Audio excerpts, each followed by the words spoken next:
एक बड़ी बदकिस्मती दूर हुई है और उससे बड़ी बदकिस्मती मुसल्लत हो गई है।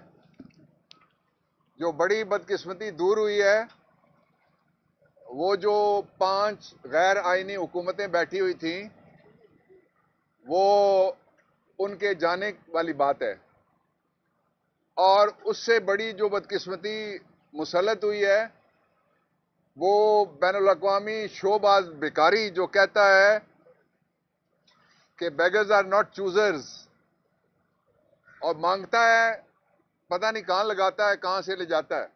मैं 3 बातें आपके सामने रखना चाहता हूं।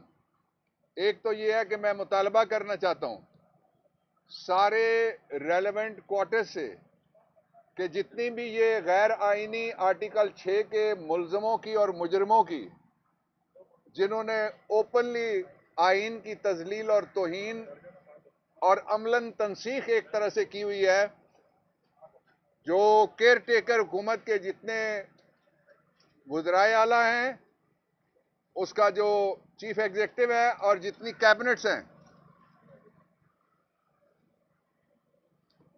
उन सब का नाम ईसीएल पे डाला जाए। और ईसीएल पे इसलिए डाला जाए कि उन्होंने जो जराइम किए हुए हैं वो 3 तरह के हैं। एक मुआशी जराइम है, उन्होंने आइन की इजाजत के बगैर कौम के अरबों खरबों रुपए लुटा दिए हैं, उसका हिसाब उन्होंने देना है कौम को। दूसरा, उन्होंने आइन में दर्ज वक्त से ज्यादा वक्त लगाया, इस दौरान जो उनकी तनख्वाहें हैं, जो मराहत हैं, गाड़ियां इस्तेमाल हुई हैं, ये पैसे उनसे रिकवर होने हैं। और तीसरा ये है कि उन्होंने जो नाजायज अपने दौर में एग्जेक्टिव पावर्स इस्तेमाल की हुई हैं उसका भी एहतसाब होना है। उसके साथ ही मैं आपको बताना चाहता हूं कि PS 119 कराची का जो रिटर्निंग ऑफिसर है उसके खिलाफ मैंने फाइल अभी मंगवाई है। हम उसके खिलाफ इलेक्शन कमीशन में जो हमारे MP हैं वहां से इलेक्टेड, सही मानों में इलेक्टेड 8 फरवरी वाले इलेक्शन में, उनके तरफ से हम एक रेफरेंस फाइल कर रहे हैं जिसमें हम मुतालबा कर रहे हैं, और साथ हम सुप्रीम कोर्ट के एक रेफरेंस की कॉपी लगा रहे हैं जिस रेफरेंस के जरिए से 2013 का इलेक्शन उसकी फोरेंसिक ऑडिट भी हुई थी और उसको प्रोब और इन्वेस्टिगेट भी किया गया था और दर्जनों गवाह उस पर रिकॉर्ड किए गए थे।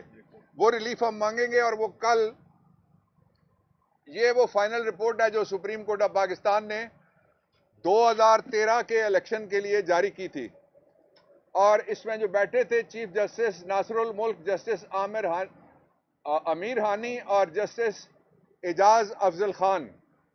तो इसको रिलाई करके हम इलेक्शन कमीशन से मुतालबा करते हैं कि इस हल्के का फोरेंसिक ऑडिट PS 119 का कराया जाए, और इसलिए कि उसके जो RO है उससे हम इलेक्शन कमीशन से मुतालबा करेंगे कि इससे बयान हल्फी लें। उसकी हमने इतनी बड़ी एक धांधली पकड़ी है पेपर्स पे जिसका हिसाब ही नहीं लगाया जा सकता, उसको हमने काबू कर लिया है। दूसरा ये कि हमारे संबड़ियाल से जो इलेक्टेड MNA हमारे गोमन MPA गोमन, उनकी तरफ से भी आज हमने केस लगा हुआ था, और उस केस में बड़े पैमाने पे रिजल्ट तब्दील किए गए हैं जिसका सबूत है हमारे पास।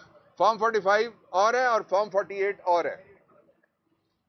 दूसरी बात जो मैं आपके सामने रखना चाहता हूं वो ये रखना चाहता हूं कि शहबाज शरीफ, उसकी हुकूमत पाकिस्तान पे मुआशी बोझ है। वो जब भी आए हैं आपकी तनख्वाहें कम हुई, बिजली के रेटों में इजाफा हुआ, लोग बेरोजगार हुए, और जॉब अपॉर्चुनिटी के लिए अगला दरवाजा खोलने के बजाय पिछले दरवाजे खुल गए।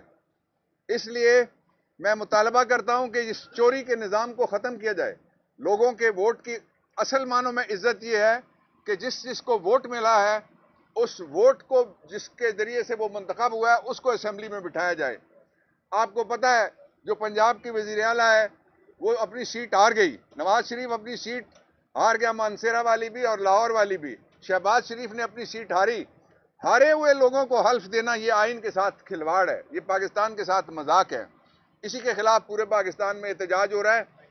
अभी एहतजाज की सिर्फ सीटी बज रही है, और ये ना हो कि फिर जिस तरह सिंध के हाई कोर्ट के चीफ जस्टिस ने कहा था कि प्रेशर कुकर फट जाए। और तीसरी बात जो मैं कहना चाहता हूं वो ये है कि जो जालिमाना इजाफा किया जा रहा है IMF को खुश करने के लिए, गैस की कीमतों में, बिजली की कीमतों में आधी रात के वक्त इजाफा होता है। ये चोर आए हैं, चोरी के जरिए से लोगों की जेबों को ये काटेंगे। और ये कहते हैं कि इमरान खान ने याद दहानी का खत क्यों लिख दिया IMF को।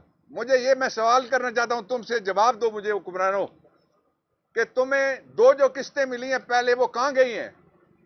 किस जगह तुमने कौन सा प्रोजेक्ट उनसे बनाया? वो सारे पैसे भी कहीं बाहर तुम्हारी जायदादों में शायद चले गए होंगे। इसलिए पाकिस्तान में तुम लोगों के ऊपर कर्जा जमा करोगे और लोग अदा करेंगे, अपना पेट काट के अदा करेंगे। इसलिए फौरी तौर पे शर्म करनी चाहिए शहबाज शरीफ को। कल उसने खुद, उसके मुंह से हकीकत निकल गई कि मुझे सब ने मिलकर ऑपोजिशन लीडर मुंतखब किया है। हाँ, तुम ऑपोजिशन लीडर हो, ऑपोजिशन में बैठो। वजीर आजम जब भी बाहर आएगा इंशाल्लाह इमरान खान होगा, इसलिए कि पाकिस्तान के लोगों ने इमरान खान को वजीर आजम बनने का मैंडेट दिया है। और पाकिस्तान में जो एक गवर्नमेंट बनी है इमरान खान की, उसने पहले दिन आके जो लोगों के लिए लंगर खाने हैं और पनाहगाहें खोल दी हैं, और नवाज शरीफ की बेटी ने पहले दिन आके पंजाब के अंदर सारे लंगर खाने और पनाहगाहें बंद कर दिए। ये फर्क है इस दो तरह के निजाम में, एक अमीरों का और एक गरीबों के लिए। और खास तौर पे जो सिंध और बलूचिस्तान में सख्त बेचैनी है, कराची के अंदर 100% मैंडेट उसके ऊपर डाका मारा गया। और मैं मुजम्मत करता हूं जोरदार अल्फाज में कि जो सदारती उम्मीदवार महमूद खान अचकजई, उसके घर पे छापा मारा जा रहा है, उसकी पार्टी के ऊपर छापे लगाए जा रहे हैं, उसके दफ्तरों के ऊपर छापे लगाए जा रहे हैं। तुम बिला मुकाबला अगर अकेले दौड़ोगे ना, जिस दौड़ में, जिस तरह पंजाब में अकेला दौड़ा था नवाज शरीफ रह गया, इसी तरह तुम रह जाओगे। लोग तुमसे आगे निकल चुके हैं। Thank you.